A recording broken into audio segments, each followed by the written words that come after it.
औज़ु बिल्लाहि मिनश्शैतानिर्रजीम बिस्मिल्लाहिर्रहमानिर्रहीम। ये हमारे पास कर्वेचर है। कर्वेचर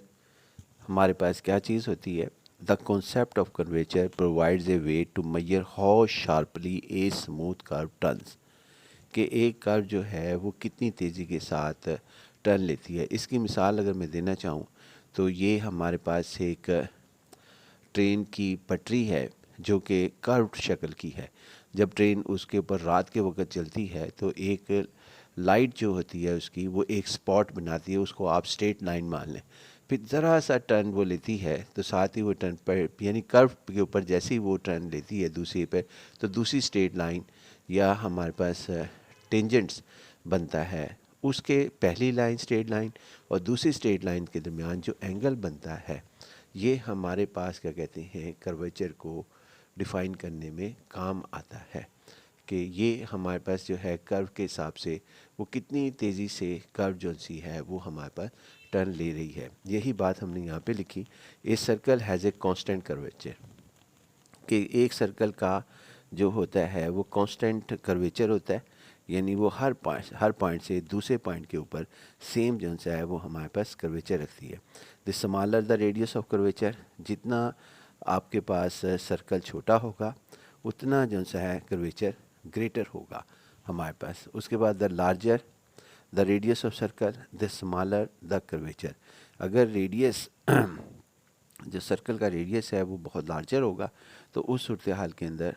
जो कर्व का जो कर्वेचर है वो हमारे पास स्मॉलर होगा। इसकी मिसाल हमने यहाँ देने की कोशिश की कि ये एक सर्कल है, इंस्क्राइब्ड सर्कल है, या ये एक कर्व है यानी एक सड़क है, ये हमारे पास जा रही है, रोड है जिससे जा रही है। इस रोड के ऊपर ये एक सर्कल हमने बनाया, यानी इस पॉइंट पे हम कर्वेचर चेक करना चाहते हैं। चूँकि इसका रेडियस जो है वो हमारे पास लार्जर है इसकी रिलेटिव, ये छोटा सा हमारे पास है, तो इसका कर्वेचर जो है वो हमारे पास क्या कहते हैं स्मॉलर होगा, कर्वेचर स्मॉलर होगा। अगर और इधर जो है चूँकि रेडियस यानी यूँ समझें कि ये एकदम पहाड़ पर गई, हिल पर गई और एकदम नीचे आने के लिए इसको जो है हमें ड्राइविंग करते वक्त मसला आता है। जबकि हम अगर रोड के ऊपर यहाँ से ड्राइव करते हुए आए तो बड़ी आसानी के साथ हम इस सड़क पर मूव करते हैं। लेकिन अगर हम यूँ एकदम ऊपर जाएं और एकदम ही नीचे आए रोड के ऊपर तो उस सूरत हाल में हमें मुश्किल का सामना करना पड़ता है। तो लिहाजा यहाँ पे इंस्क्राइब्ड सर्कल है, इधर कर्वेचर जो है वो स्मॉलर है तो ड्राइविंग आसान है, और इधर यानी ये सर्कल बताता है, ये सर्कल हम खुद ही ड्रा कर लेते हैं जिस पॉइंट के ऊपर डिस्कस करना होता है कर्वेचर को, वहाँ से ही हम एक सर्कल जो है वो ड्रा कर लेते हैं। फिर इसी तरह जब यहाँ पर पहुँचें यानी कार इधर से आ रही है तो आसानी के साथ जो है मूव कर जाएगी क्योंकि इसके अंदर कर्वेचर स्मॉलर है। और इसके बाद जब कार यहाँ से चलती हुई जब ऊपर की जानिब जाती है तो ये हमारे पास एक स्मॉलर सर्कल है, इसके ऊपर रोड जो है पर गाड़ी को संभालना मुश्किल होगा, एकदम वो नीचे आ रही है, यानी स्मॉलर सर्कल हमारे पास होने की वजह से इस पॉइंट के ऊपर जो है कर्वेचर ग्रेटर होगा, और ग्रेटर होने की वजह से गाड़ी का जो ड्राइवर है उसको मुश्किल हालात का सामना करना पड़ेगा। उसके बाद एक और हमारे पास है जी, तो ये एक्चुअल इस टॉपिक का ताल्लुक हमारे पास है एक इम्पॉर्टेंट टॉपिक है जो कि आर्क लेंथ से रिलेटेड है, यानी आर्क लेंथ के साथ मिलकर जो है हम कर्वेचर को डिफ़ाइन कर लेते हैं। उसके बाद जी नेक्स्ट हमारे पास ये है कि let C be smooth curve, इसमें हम फार्मूला डिफ़ाइन कर रहे हैं इन ए प्लेन और इन ए स्पेस। एक कर्व स्मूथ है यानी उसके अंदर जो है वो कंटिन्यूटी लाई करती है और उसको आर वेक्टर से डिफ़ाइन किया गया जो डिपेंड करता है एस के ऊपर यानी आर्क लेंथ के ऊपर। तो फिर s is the arc length where s is the arc length where k is equal to, ये हमारे पास d t over d s की मैग्नीट्यूड, के को हम कैपा कहते हैं, और इसके बाद कैपा यानी D t over d S को टी डैश एस, और इसकी मैग्नीट्यूड भी हम इसको यहाँ पर कह सकते हैं। अब जिस पॉइंट के ऊपर हम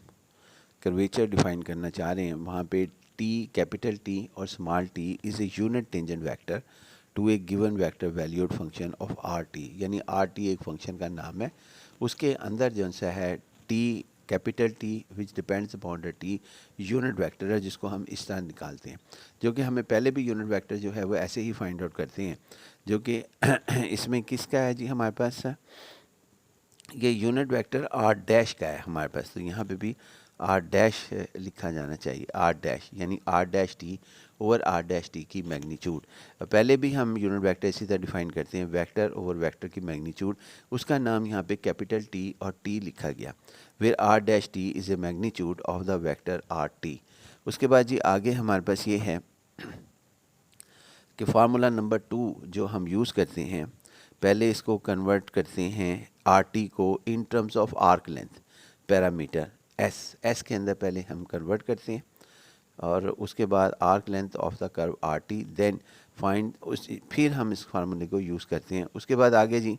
हमारे पास ये है कि find the unit tangent vector T S for the function R S. कहते ये मतलब ये कहा यह जा रहा है कि हम unit tangent vector R S का भी जो है वो फाइंड आउट कर लेते हैं। Arc length of R T, S से मुराद है arc length of T, then take derivative of T of S with respect to S. तो इस बाज़ का वो कहते हैं कि अगर हम इस तरीके से फाइंड आउट करना चाहें टी एस की मदद से, यानी एक्चुअली ये बताना चाह रहा है कि टी एस का जो ताल्लुक़ है वो हमारे पास एक मुश्किल हालात के अंदर हमें ले जाता है, और उसके बाद ये हमारे पास क्या कहती हैं हम ये फार्मूला यूज़ करने में हमें मसला होता है, तो लिहाजा हम एक और जो है उसके अंदर फार्मूले यूज़ करते हैं अल्टरनेट, जो कि ये हमारे पास है। If c is a smooth curve given by r T, then curvature की कैपा जिसका नाम है c at t g t is k is equal to t dash T magnitude over are dash t. इसके तहत जो है वो हम कैपा फाइंड आउट कर लेते हैं। अब हम आते हैं जी दूसरे के अंदर। दूसरे में ये दूसरा फार्मूला ये है जी हमारे पास कि अगर सी इज़ ए 3 डायमेंशन कर्व हो तो फिर आप इसके अंदर कर्वेचर जो है वो इस तरह डिफाइन करेंगे, R dash T cross R double dash T magnitude over are dash T, और यानी आर टी आपको गिवन होगा और उसके बाद क्या कहते हैं उसका फर्स्ट डेरिवेटिव, सेकंड डेरिवेटिव, और फिर उसके बाद उसकी मैग्नीट्यूड और क्रॉस प्रोडक्ट के साथ R dash T cross R double dash T magnitude. R dash T की जो मैग्नीट्यूड होगी उसको 3 के साथ लिखेंगे। ये असल में प्रूफ इनका मौजूद है, सिर्फ ये फार्मूले हमारे पास मौजूद हैं। यानी ये बताया जा रहा है कि ये मैंने सिर्फ ये बताने की कोशिश की कि आर वेक्टर यानी इस नोटेशन को जो 2 वर्टिकल लाइंस हैं उसको हम मैग्नीट्यूड कहते हैं किसी भी वेक्टर की। इसमें मैंने आर वेक्टर की एग्जांपल ली। उसके बाद जी आगे हमारे पास है if c is a the graph of the function y is equal to of f x then और y dash y double dash exist, यानी ऐसा फंक्शन है जिसका डेरिवेटिव जो उनसे हैं वो एग्जिस्ट करते हों फर्स्ट और सेकंड। तो जो कर्वेचर है वो ऐसे भी डिफाइन किया जा सकता है, वाई डबल डैश की मॉड, ये मॉड है, उसके बाद 1 प्लस वाई डैश का स्केयर होल पावर 3/2, ये भी लिख, या इसको हम ऐसे भी लिख सकते हैं केज यानी kappa is equal to second derivative का mod over 1 plus d y over d x का स्केयर 3/2। तो हम जैसी सिचुएशन होगी वैसे फार्मूले इस्तेमाल करेंगे। उसके बाद फिर कैपा एक हमारे पास और भी है, मुख्तलिफ सिचुएशन है जी हमारे पास इसके अंदर फार्मूले की, जिसमें हम कैपा जो उनसे है वो डिफ़ाइन कर देते हैं यानी कर्वेचर। उसके बाद ये भी हमारे पास है टी डैश ओवर टी और magnitude over are dash T magnitude, ये भी कैपा के इक्वलेंट होता है। फिर K is equal to 1 over R, यानी कर्वेचर जो है वो किसी भी सर्कल के रेडियस के